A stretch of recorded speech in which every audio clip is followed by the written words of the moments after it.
Hello student, आज के lecture में हम क्लास 10 साइंस का एक चैप्टर पढ़ेंगे एसिड बेस एंड सॉल्ट, जो कि आप बहुत ही ज़्यादा इंपॉर्टेंट है। ठीक है, तो इस चैप्टर को हम डिटेल से पढ़ेंगे। इस चैप्टर में हम आज वो सारी चीज़ें पढ़ेंगे जो कि आपके बोर्ड एग्जाम में पूछी जाती हैं। ठीक है, तो इस चैप्टर को स्टार्ट करते हैं। इसमें सबसे पहले हम बात कर लेते हैं एसिड की। ठीक है, जैसा कि चैप्टर है हमारा एसिड बेस एंड सॉल्ट, तो यहाँ पर हम सबसे पहले एसिड की बात करें। एसिड होते क्या हैं, तो इसकी एसिड के बारे में हम बेसिक चीज़ें कुछ जान लेते हैं कि these are sour in taste. ठीक है, इनका जो टेस्ट होता है वो कैसा होता है, सॉर होता है।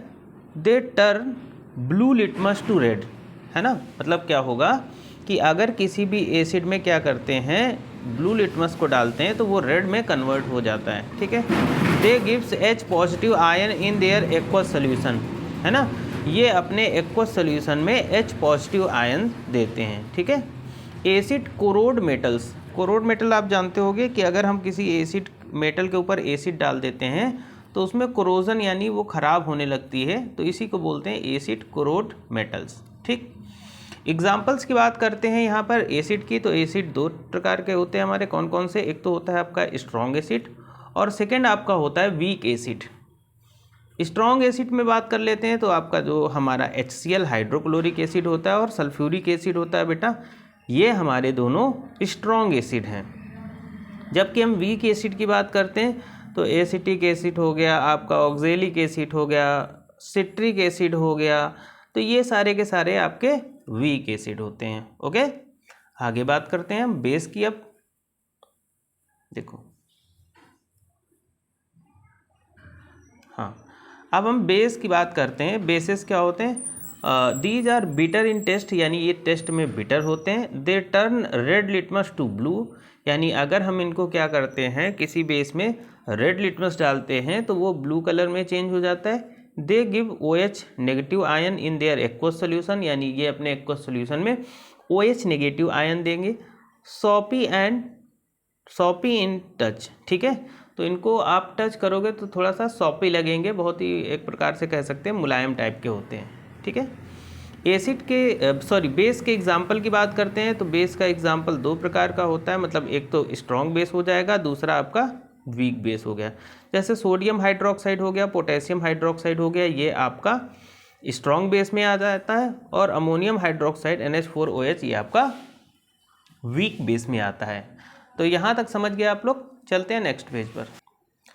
अब हम बात करते हैं इंडिकेटर्स। ठीक है, इंडिकेटर्स होते क्या हैं, तो these are substance which change colour smell in different type of substances.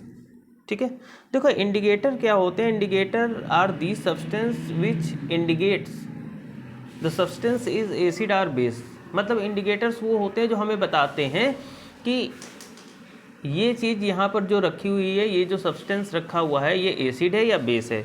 ये दो तरीक़ों से बता सकते हैं, या तो कलर चेंज करके बताएंगे कि ये एसिड है या बेस है, या फिर ये स्मेल के द्वारा भी बताते हैं कि ये एसिड है या बेस है। टाइप्स ऑफ इंडिकेटर्स की बात करते हैं तो सबसे पहला आ जाता है नेचुरल इंडिकेटर्स। मतलब नेचुरल इंडिकेटर्स वो होते हैं जो क्या होते हैं, नेचर के द्वारा, जो प्रकृति के द्वारा हमें मिलते हैं। ठीक है, those indicators found in nature and plants called natural indicator, जो हमें नेचर के रूप में मिलते हैं। जैसे हम बात कर लेते हैं बेटा यहाँ पर लिटमस पेपर की। ठीक है, तो लिटमस पेपर क्या होता है, ये रेड कलर होता है एसिड में, बेस में ब्लू कलर होता है। टर्मेरिक आप देखते होगे येलो कलर होता है एसिड में और रेड कलर होता है बेस में। तो ये एसिड बेस होने की हमें जानकारी देते हैं, इसलिए हम इनको क्या बोलते हैं, these are the indicators.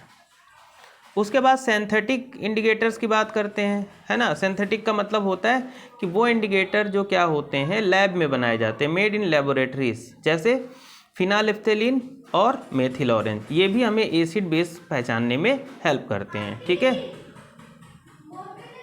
All factory indicators की बात करते हैं, change in smell in acidic or basic solution. ठीक है, मतलब ऑल फैक्ट्री इंडिकेटर्स ऐसे होते हैं जो स्मेल के द्वारा, है ना, ये स्मेल के थ्रू हमें बताते हैं कि ये एसिड है या फिर बेस है। जैसे इसमें ओनियन हो गया, आपका वनीला हो गया, ये हमारे ऑल फैक्ट्री इंडिकेटर्स हैं जो कि हमें एसिड बेस होने की सूचना देते हैं, या हम इनके थ्रू, स्मेल के थ्रू एसिड बेस को पहचान लेते हैं। ओके, अब चलते हैं अगले पेज पर। अब हम बात करेंगे chemical properties of acid and base. Acid और बेस की केमिकल प्रॉपर्टीज़ को जानेंगे। तो सबसे पहले हम एसिड की बात करते हैं। अगर एसिड क्या होगा, acid reacted with metal to form salt and hydrogen. जैसे यहाँ पर दिया गया है एसिड, हाइड्रोक्लोरिक एसिड, और ये मेटल जिंक Zn के साथ रिएक्शन करता है तो ZnCl2 बनता है जो कि एक सॉल्ट है, एंड H2O हाइड्रोजन गैस बनने। वैसे ही हम बात करते हैं बेस की बात करते हैं। तो बेस क्या होता है, मेटल के साथ रिएक्शन करके ये भी सॉल्ट बनाता है और हाइड्रोजन बनाता है। जैसे सोडियम हाइड्रोक्साइड जिंक के साथ रिएक्शन करेगा तो सोडियम जिंकेट बनाएगा और H2O। ठीक है, अगली रिएक्शन आ जाती है बेटा, इंपॉर्टेंट रिएक्शन है। अगली रिएक्शन क्या है, रिएक्शन है कि reaction with metal carbonate and metal hydrogen carbonate. जैसे एसिड की रिएक्शन अगर हम किसके साथ कराते हैं, मेटल कार्बोनेट, तो जैसे यहाँ पर हाइड्रोक्लोरिक एसिड दिया गया है, ये सोडियम कार्बोनेट दिया गया है। तो जब रिएक्शन करेंगे तो यहाँ पर क्या बना, NaCl बना, कार्बन डाइऑक्साइड गैस बनी और H2O बना। वैसे ही अगर एसिड की रिएक्शन सोडियम हाइड्रोजन कार्बोनेट के साथ कराते हैं तो सोडियम क्लोराइड बना, कार्बन डाइऑक्साइड बना और H2O बना। तो समझ गए ये चीज़। आगे देखो, bases do not react with metal carbonate and metal hydrogen carbonate. यानी जो हमारी बेस होती है बेटा वो मेटल कार्बोनेट हो या फिर मेटल हाइड्रोजन कार्बोनेट हो, उनके साथ रिएक्शन नहीं करती। ये चीज़ आपको याद रखना है। आगे देखो, आगे बात करते हैं reaction of acid and base each other. तो देखो अगर एसिड किसी बेस के साथ रिएक्शन करती है तो यहाँ पर सॉल्ट बनेगा और H2O। तो जैसे HCl hydrochloric acid sodium hydroxide के साथ रिएक्शन करेगी तो यहाँ पर NaCl बनना है और H2O बनना है। ठीक है, इसी रिएक्शन को हम न्यूट्रलाइजेशन रिएक्शन बोलते हैं। ठीक है, न्यूट्रलाइजेशन रिएक्शन आपकी पूछी जाए तो आप क्या लिखेंगे, when acid reacted with base to form salt and water called neutralisation reaction. ठीक है, चलते हैं अगले पेज पर। Reaction of metallic oxide with acid की बात करते हैं। जैसे यहाँ पर हाइड्रोक्लोरिक एसिड दिया गया और यहाँ पर हम कैल्शियम ऑक्साइड के साथ इसकी रिएक्शन कराएंगे तो CaCl2 बन जाएगा और H2O बन जाएगा। ठीक, reaction of non metallic oxide with base. तो नॉन मेटालिक ऑक्साइड के साथ जैसे कार्बन डाइऑक्साइड, तो कैल्शियम हाइड्रोक्साइड की रिएक्शन कराएंगे नॉन मेटालिक ऑक्साइड यानी कार्बन डाइऑक्साइड के साथ, तो यहाँ पर कैल्शियम कार्बोनेट बनता है और H2O बनता है। समझ में आ गया। चल आगे बात करते हैं, हम pH की बात करते हैं। तो भाई pH स्केल आ जाता है जो कि इम्पॉर्टेंट है। pH स्केल वो स्केल होता है जिससे हमें पता चलता है कि कोई सब्सटेंस एसिड है या फिर बेस है।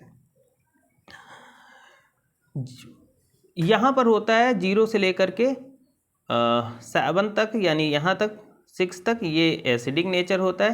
ये बीच में 7 पर आपका न्यूट्रल हो जाता है और यहाँ फिर आगे 14 तक क्या हो जाता है, 7 से लेकर 14 तक ये बेसिक नेचर होता है। मान लेते हैं किसी सोल्यूशन का pH वैल्यू 4 दिया गया है, तो अब आपसे पूछ दिया गया बताओ भाई ये सोल्यूशन एसिडिक नेचर में है या बेसिक नेचर में। तो आप यहाँ पर क्या करेंगे, pH स्केल देख करके बताएंगे कि भाई यहाँ पर ये जो कंडीशन आ रही है, ये 4 जो आ रहा है ये यहाँ पर आ रहा है। तो 0 से लेकर 7 तक का ये जो कंडीशन दिया गया है यहाँ पर बीच का, ये क्या होगा, एसिडिक, यानी सोल्यूशन एसिडिक नेचर में होगा। उसके बाद में यहाँ पर देखेंगे, मान लेते कोई सोल्यूशन दे दिया गया है कि 10 है ना, तो आप उस सोल्यूशन का pH वैल्यू अगर 10 है तो आप समझ जाएंगे कि ये बेसिक सोल्यूशन है। और अगर किसी सोल्यूशन का pH वैल्यू कितना है, 7 है, तो आप जान लेंगे कि वो न्यूट्रल है, ना ही तो एसिड है ना ही तो बेस है। Importance of pH in every life देख लेते भाई। एवरी लाइफ यानी प्रत्येक डेली लाइफ में उसका क्या यूज़ है। Our body works between pH 7 to 7.8। हमारी बॉडी जो वर्क करती है वो जो pH वैल्यू होती है वो कितनी होती है, 7 से 7.8 के बीच में होती है। pH of rain less than 5.6 called acid rain. यानी अगर किसी रेन वाटर जो बरसात होती है ना, उस वाटर का अगर pH वैल्यू 5.6 से नीचे होता है तो उसको हम लोग एसिड रेन बोलते हैं। जैसा कि आप जानते हो आजकल एसिड रेन इंडस्ट्रियल एरिया में होती है। Our stomach produces HCl। ठीक है, हमारा जो स्टमक होता है, जैसा कि आपको पता है कि स्टमक में क्या होता है, हाइड्रोक्लोरिक एसिड होता है। ठीक है, तो यहाँ तक समझ में आ गया होगा। चलते हैं नेक्स्ट पेज पर। अब बेटा हम बात करते हैं एसिड हो गया, बेस हो गया, अब हम सॉल्ट की बात करेंगे। सॉल्ट होता क्या है? Salt is an ionic compound form by neutralisation reaction. देखो जो सॉल्ट होता है ये एक आयोनिक कंपाउंड होता है और ये बनता कब है? ये बनता तब है जब न्यूट्रलाइजेशन रिएक्शन यानी जब कोई एसिड बेस से रिएक्शन करता है देन तो आपका सॉल्ट बनेगा। तो वही है एसिड बेस रिएक्ट करेगा तो सॉल्ट और वाटर बनेगा। जैसे NaCl, CaCl, दीज आर क्या है? These are the salt. Reaction में भाई वही कर लो आप, HCl की रिएक्शन करा दो किसके साथ? सोडियम हाइड्रोक्साइड के साथ आप कराओगे तो भाई देखो क्या बनेगा, तो बनेगा आपका NaCl आ जाएगा और प्लस H2O बन जाएगा। तो ये न्यूट्रलाइजेशन रिएक्शन हो रही है और यहाँ पर क्या बनना है? सॉल्ट बनना है। ठीक है, अब कुछ और सॉल्ट की बात कर लेते हैं। जैसे हम बात करते हैं यहाँ पर ब्लीचिंग पाउडर कैसे बनता है? बेटा ब्लीचिंग पाउडर तब बनता है जब क्या होता है, कैल्शियम हाइड्रोक्साइड की रिएक्शन क्लोरीन के साथ कराई जाती है। तो जब कैल्शियम हाइड्रोक्साइड क्लोरीन के साथ रिएक्शन करेगा तो यहाँ पर क्या बन जाएगा? CaOCl2 जो कि हमारा ब्लीचिंग पाउडर होता है और H2O। ठीक है, ब्लीचिंग पाउडर का यूज़ क्या होता है बेसिकली इसको हम देख लेते हैं। Uses in paper industry to make paper white. ठीक है, जो हमारा पेपर बनता है जिसमें हम लोग लिखते पढ़ते हैं तो ये पेपर जो वाइट वगैरह बढ़िया दिखे इसके लिए हम लोग ब्लीचिंग पाउडर का यूज़ करते हैं। प्यूरिफिकेशन ऑफ ड्रिंकिंग वाटर का प्यूरिफिकेशन किया जाता है और ऑक्सीडाइजिंग एजेंट इन इंडस्ट्री में इसको एज अ ऑक्सीडाइजिंग एजेंट के फॉर्म में यूज़ किया जाता है। हो गया। तो भाई अब अगली बात करते हैं हम लोग बेकिंग सोडा। फॉर्मूला होता है NaHCO3। कैसे बनता है? जब बेटा रिएक्शन इसमें क्या होगी कि सोडियम क्लोराइड यानी जो सॉल्ट है आपका वाटर, कार्बन डाइऑक्साइड और अमोनिया के साथ रिएक्शन करेगा। ये सब मिल करके जब रिएक्शन करेंगी तो यहाँ पर क्या बनेगा? अमोनियम क्लोराइड बनेगा और NaHCO3 यानी हमारा बेकिंग सोडा हमें मिल जाएगा। ठीक है, यूजेस की बात करते हैं। For making the baking powder को बनाने में use in breads and cakes to make it soft and spongy. ठीक है, इन सभी जगहों पे इसका यूज़ किया जाता है। ओके, आगे चलते हैं। आगे बात करेंगे बेटा वॉशिंग सोडा होता क्या है? Recrystallisation of sodium carbonate. जब सोडियम कार्बोनेट का रिक्रिस्टलाइजेशन करते हैं तो ये हमें देता है गिब्स वॉशिंग सोडा, हमें वॉशिंग सोडा मिलता है। तो सोडियम कार्बोनेट है 10H2O है तो यहाँ पर क्या होगा? Na2CO3 × 10H2O, ये बन गया हमारा वॉशिंग सोडा। चलो भाई वॉशिंग सोडा हो गया। यूज़ क्या होता है? In glass, shop and paper industry. जहाँ पर ग्लास बनते हैं, सॉप बनता है आपका और पेपर बनता है, उन इंडस्ट्री में इसका यूज़ किया जाता है। रिमूविंग हार्डनेस ऑफ वाटर की हार्डनेस को अलग करने में यूज़ किया जाता है इसका। ठीक है, और बात करते हैं भाई प्लास्टर ऑफ पेरिस। तो ये बहुत ज़्यादा पूछा जाता है। प्लास्टर ऑफ पेरिस की बात करते हैं, जैसे CaSO4 है फॉर्मूला और ½ H2O है।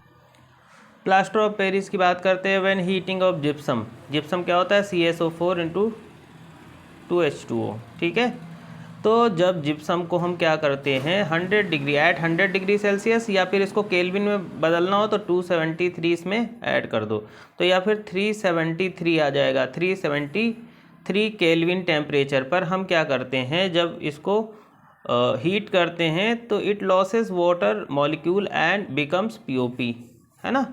तो ये प्लास्टर ऑफ पेरिस बनाता है। देखो भाई यहाँ पर क्या है, हमारे पास जिप्सम दिया गया और इसकी reaction one of one half H2O के साथ जब हम इसको 100 डिग्री सेल्सियस टेम्परेचर पर गर्म करते हैं, इसको हीट करते हैं तो CaSO4 × 2H2O हमें क्या मिल जाता है? यहाँ पर क्या मिल जाता है भाई? मिल जाता है हमें मिल जाता है प्लास्टर ऑफ पेरिस। ठीक है, प्लास्टर ऑफ पेरिस का यूज़ क्या करते हैं? प्लास्टर ऑफ पेरिस का हम लोग यूज़ करते हैं टॉयज़ बनाने में। जितने भी खिलौने आजकल देख रहे होगे बन के आते हैं वो होता है ना। और प्लास्टर वगैरह देखा होगा, जब किसी की हड्डी वगैरह, बोन्स वगैरह फ्रैक्चर हो जाती है तो उसके ऊपर जो प्लास्टर चढ़ाया जाता है वो POP होता है, हमारा प्लास्टर ऑफ पेरिस होता है। तो इस तरीके से इसका बहुत ही ज़्यादा यूज़ किया जाता है। जितनी भी देखो हमारी सजावटी घरों में डेकोरेशन के लिए बहुत सारी चीज़ें बनाई जाती हैं, खिलौने जो बच्चों के खेलने के लिए आते हैं, तो इन सभी चीज़ों को उपयोग किया जाता है इनको बनाने में प्लास्टर ऑफ पेरिस। तो मेरे हिसाब से इस चैप्टर की जो भी इंपॉर्टेंट चीज़ें थी मैंने आप कवर कर दी है ना। चैनल पे नए हैं तो चैनल को सब्सक्राइब करिए, वीडियो को लाइक और शेयर करिएगा और इस चैप्टर को आराम से पढ़िएगा। आज के लिए इतना ही रखते हैं। Thank you for this.